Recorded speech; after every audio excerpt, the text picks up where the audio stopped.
Hello, my name is Grzegorz Zych. I'm from Poland. I am an associate in Czarnecka Legal Law Firm, and also I am an assistant at the Cathedral of Energy Transformation at the University of Economics in Katowice. I'm also a PhD candidate, and my work usually concerns hydrogen and implementation of EU rules into our Polish law system. Grzegorz, what for you energy justice mean? So, as I already told at the Congress, at this really beautiful convention here, I learned about energy justice about 2 years ago. And for me, at the beginning at least, it was a very complicated institution, so to speak. And so yesterday I've heard this magnificent, very short definition. And since I usually like to use a very short and simple definitions, I have to say is this one phrase, leave no one behind. And so even though in my scientific research, even though at my practical experience, I was having a hard time to find those complicated definitions we can find in articles and several books about energy justice, this leave no one behind, I can find it everywhere in every practical and scientific endeavor I take. So I believe this is what energy justice, especially after our Congress here, means. You mentioned that you are a practitioner, you are scientific too.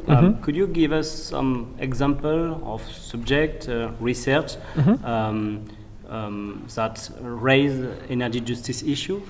Yeah, so actually I have a very perfect example for this because there is one case I was doing when I was practicing law, and this is also an issue I'm trying to somehow describe and analyze in my scientific research, and it's an issue of grid connection.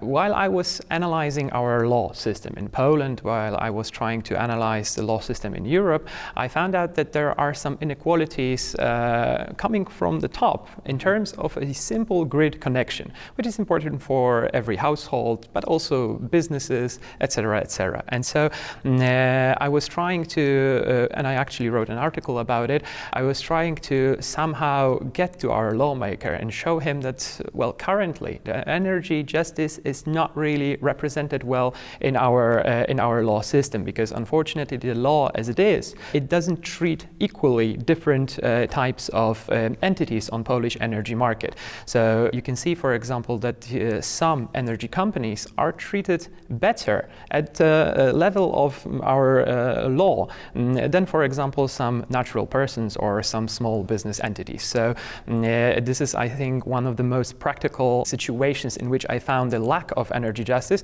which I would like to fight in the future. You have a big decision to make. What for your energy justice career, research, practice? Both? Well, I would like to mix both of those areas, to be honest. And I was thinking about this question, what do I want to do with energy justice in the future? And the one thing I notice, both as a practitioner and as a wannabe scientist, is that unfortunately the concept of energy justice is so fresh in Poland that no one really notices it. And as I said before, this perfect definition, leave no one behind. Right? Currently, organizations, scientists, and practitioners in Poland, they are leaving someone behind. They are just picking and choosing. So one organization will, for example, take consumers with them and will not let consumers behind, but they will forget about small businesses, etc., etc. So by my research and by my practical advices to business entities or natural persons, I would like to show everyone that we need to take a complex look. We can never forget about anyone. We have to always, whenever I'm thinking about consumers, I also have to think about business, about competition.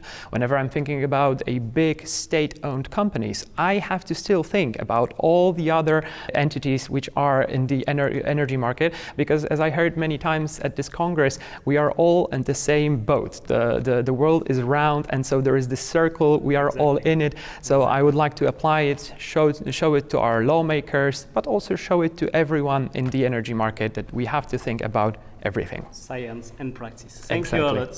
Thank you very much. Thank you, Grzegorz.